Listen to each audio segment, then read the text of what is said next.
O Rio em Foco está completando 10 anos em 2018 e nessa jornada entrevistamos deputados, professores, pesquisadores, gestores e líderes de diversos segmentos da economia fluminense, com temas que vão do pré-sal ao carnaval. Além do aniversário, 2018 também marca uma mudança no cenário político por conta das eleições e uma expectativa de retomada de projetos e agendas abaladas pela crise econômica. Para falar sobre os desafios que os eleitos terão nos próximos 4 anos, reunimos nessa edição especial os presidentes das instituições que compõem o Fórum de Desenvolvimento do Rio. E cumprindo com a sua função de apontar oportunidades e propor soluções, eles vão poder falar sobre o papel de cada um na construção de uma agenda de futuro para o Estado.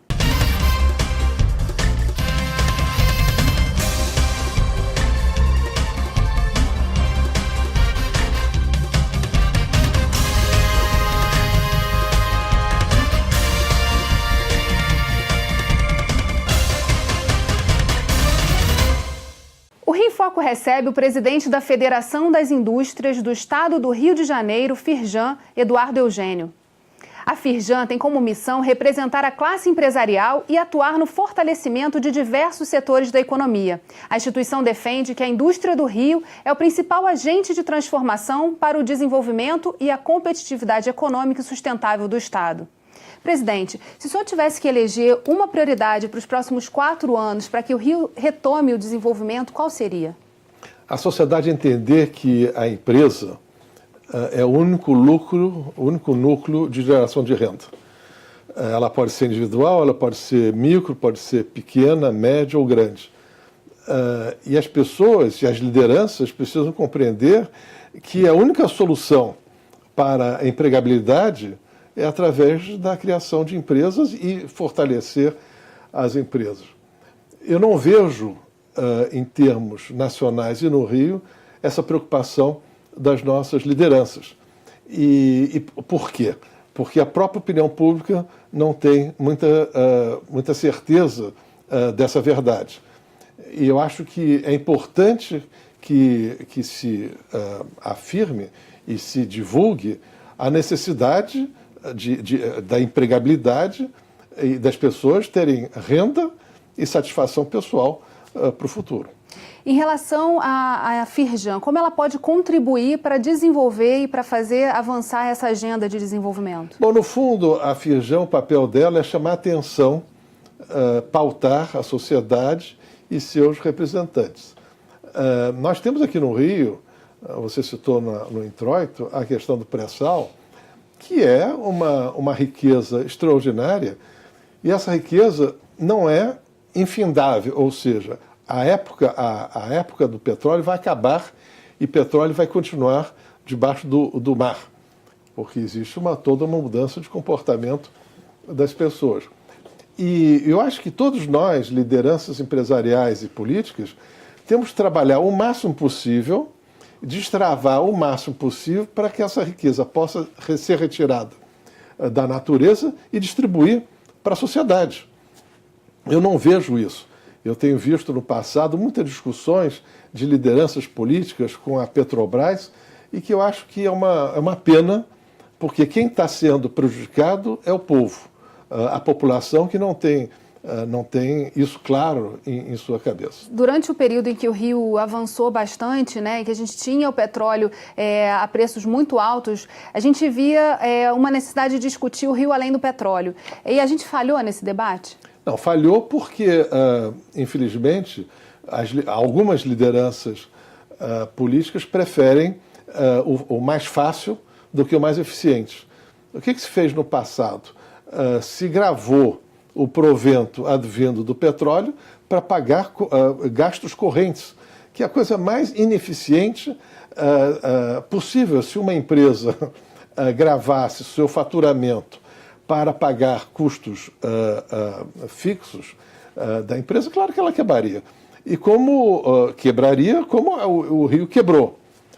Eu espero que o governo que vai assumir agora em janeiro faça o dever de colocar as contas em dia de uma forma austera, como as empresas em recuperação fazem. E o petróleo vai servir para construir você chamou o pós-petróleo, para as atividades que ficam. Por exemplo, e a mais importante, é a educação e a capacitação das pessoas para um mundo completamente diferente do atual. A Firjan atua em diversos segmentos. Qual a expectativa de participação no desenho e na formatação dessa agenda de desenvolvimento? Bom, nós inauguramos há poucos meses atrás o grande centro de pensamento no Rio, que é um pensamento para o Brasil. É um locus em Botafogo, perto dos formadores de opinião, para se discutir essa questão que eu falei da valorização das empresas, mostrar que a economia está mudando de uma forma dramática, comportamento dos consumidores também, e os empresários precisam entender que eles precisam mudar, algumas profissões vão acabar, porque se eles não mudarem, evidentemente as empresas não vão adiante, e os trabalhadores também. Nós vamos entrar numa economia desconhecida. Nós sabemos que será diferente da de hoje, mas não temos certeza como é que vai ser amanhã.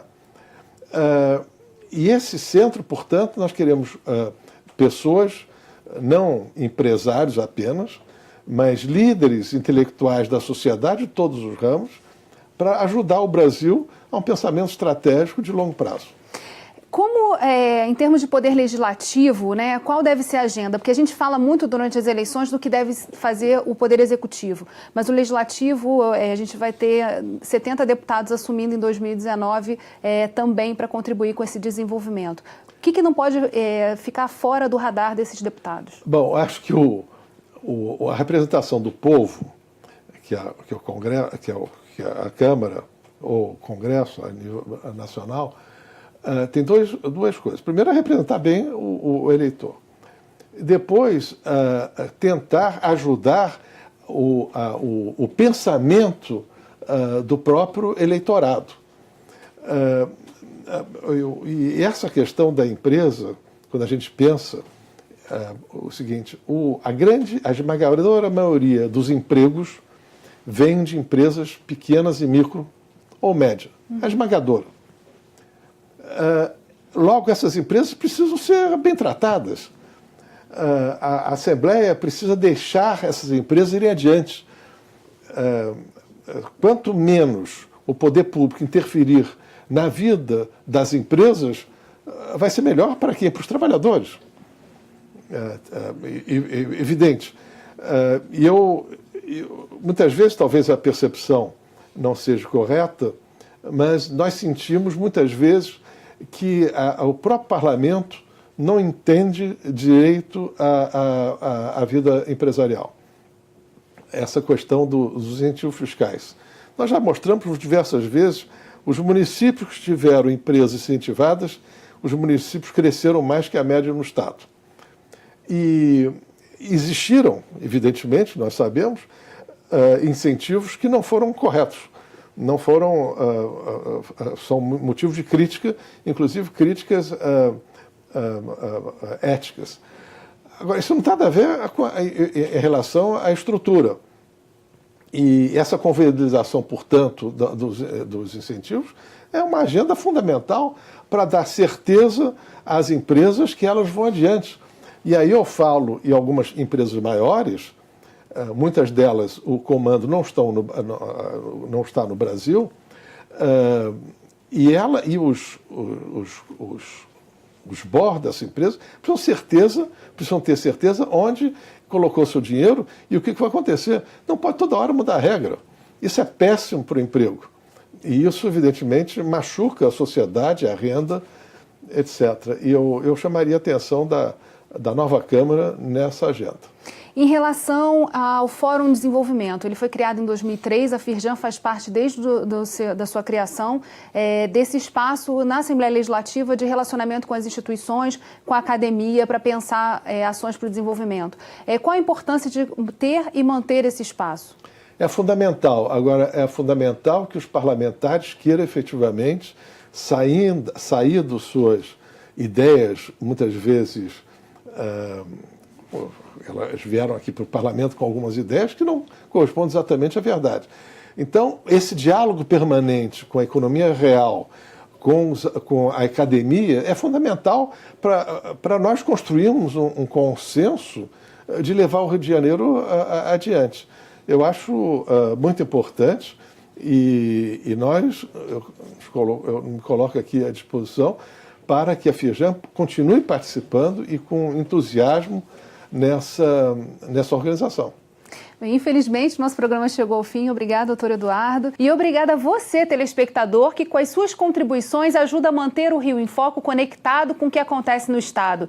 E se você ainda não conhece o Fórum de Desenvolvimento do Rio, acesse o nosso canal no YouTube. Nele é possível conhecer o trabalho realizado há mais de 15 anos e também assistir todas as entrevistas na íntegra produzidas para esse especial Agenda do Futuro. Está tudo lá, é só assinar. TV Alerj, o canal do Povo Fluminense. Até a próxima.